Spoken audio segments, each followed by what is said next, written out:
Thanks, Tracy. Well, Pine Bluff police are investigating a homicide after a man was found dead with a gunshot wound on Willow Street just before 3:30 this morning. Officers were called to 33rd Avenue and Willow Street, where they found several vehicles shot up and a man lying on the ground. He was pronounced dead at the scene. There is currently no suspect. And the Santa Fe community of Texas is grieving this morning after a 17-year-old armed with a shotgun and a pistol opened fire at the high school, killing 10 people there.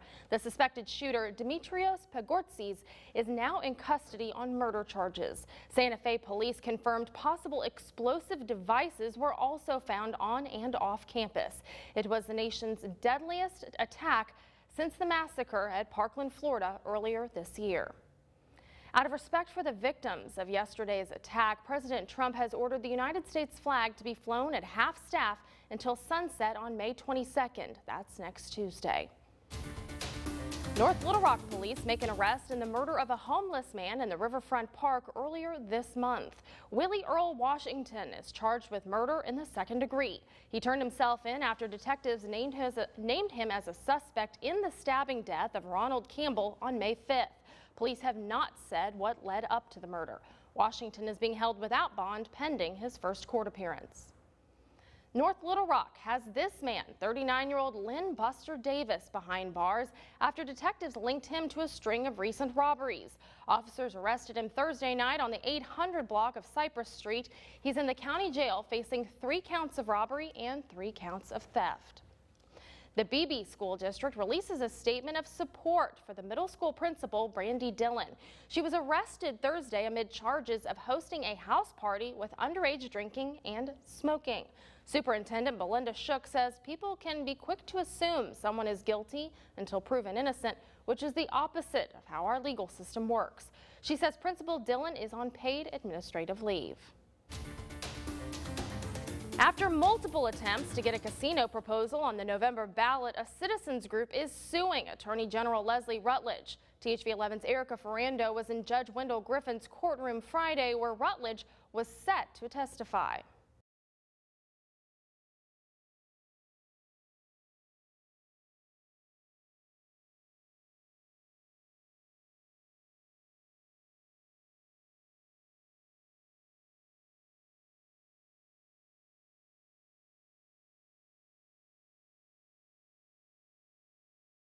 Well, there was more outrage Friday over the disparaging remarks, we don't need to say them, I'm sure that you've heard them by now, about African nations and others attributed to President Trump during an Oval Office meeting on immigration.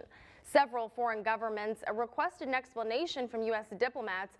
CBS's Weijia Zhang has more from the White House, where the president signed an official proclamation honoring Dr. Martin Luther King Jr.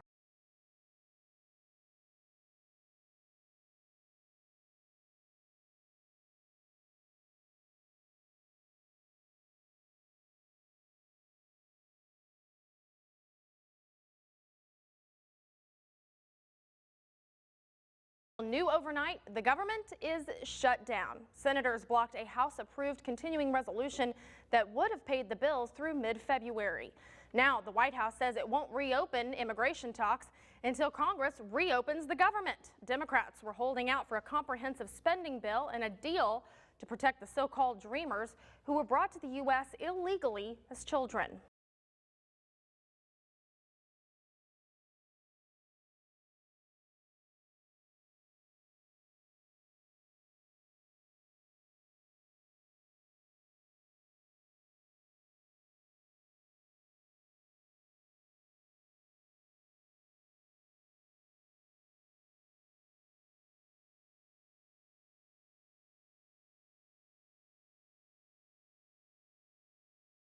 Well, the Little Rock Zoo is wrapping up Bear Awareness Week, and they've got some new additions. 2 male sloth bears, oh my gosh, look at their faces! So sweet. Have joined the zoo's current female sloth bear as part of a breeding initiative. Listen, that girl, look at her. She's got her 2 men. So sweet. You go, sloth bear. You go, girl. Sloth bears are listed as vulnerable by the International Union for Conservation of Nature. Oh, Winnie. Which means they are likely to become endangered unless threats to their survival and reproduction are mitigated. No, we got to keep the sloth bears. One sloth bear at a time. You go, girl. I might have to pay a visit to the zoo just to, give her a little attaboy. You go, girl.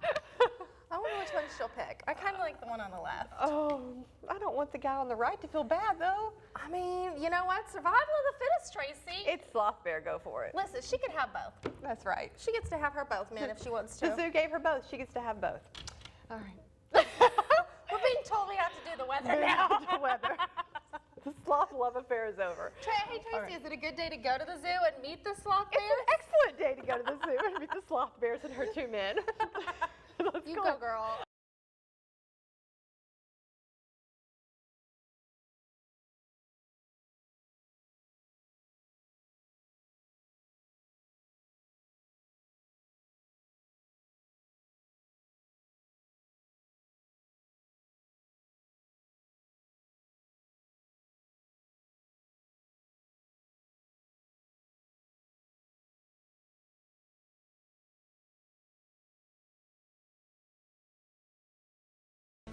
Thanks, Marielle. Well, the funerals have begun for some of these 17 people killed in this week's Florida high school shooting. As we learned Friday, an overlooked tip might have prevented the bloodshed. CBS's Kenneth Craig has details from Parkland, Florida.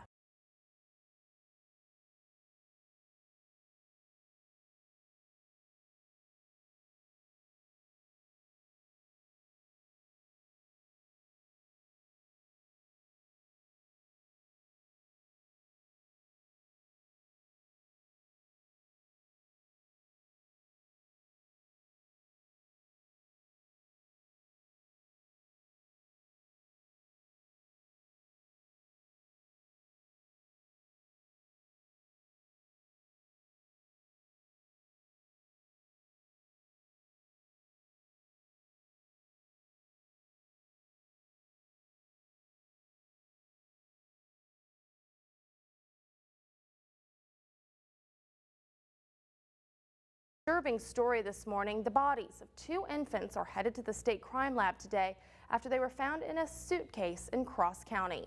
Sheriff's deputies say the bodies were found in a purple suitcase along a county road. The babies appear to be twins.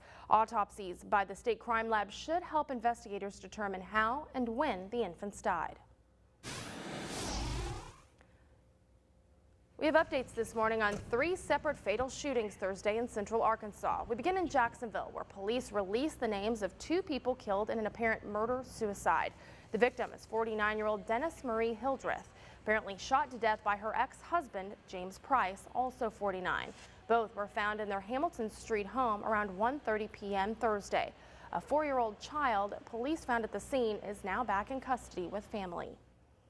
In Little Rock, police continue investigating the city's 4th homicide of 2018, a killing at the Eagle Nest Apartments. Witnesses say around 7:45, someone knocked on 23-year-old victim Devin Howard's door. When he answered, 2 men forced their way in and started fighting him. The witnesses ran into another room and heard the attackers demanding money, then a gunshot. Police found Howard on the floor, already unconscious. Medics pronounced him dead at the scene. Detectives don't know who the suspects are. And in Conway, police are urging anyone with information to give them a call as they investigate Thursday night's apparent shooting of a would-be robber. A homeowner who already knew the suspect, 18-year-old DeMarco Taylor, apparently invited him into a home on Bernard Drive, then claims Taylor tried to rob the place. That's when the homeowner shot and killed Taylor. No charges have been filed, but the investigation is still ongoing. Well, the long weekend got longer for thousands of students along the US 67 corridor, all because of the flu. At least 5 districts chose to call off classes Friday to disinfect their campuses. They ranged from Cabot and its 10,000 students to Rosebud with several hundred. Administrators have been watching their attendance levels and staff levels dip for weeks. We thought being off Monday and then having an AMI day today, which they give us that, would give us extra time to sanitize the buildings and hopefully get our kids away from each other for 4 days to maybe stop the spread of flu. The state says White County hasn't reported abnormally high numbers of the cases of the flu than surrounding counties. Well, unlike medical marijuana, one component of the marijuana plant is already available in Arkansas. Now, as THV 11's Erica Ferrando tells us, farmers want to produce CBD oil right here in Arkansas.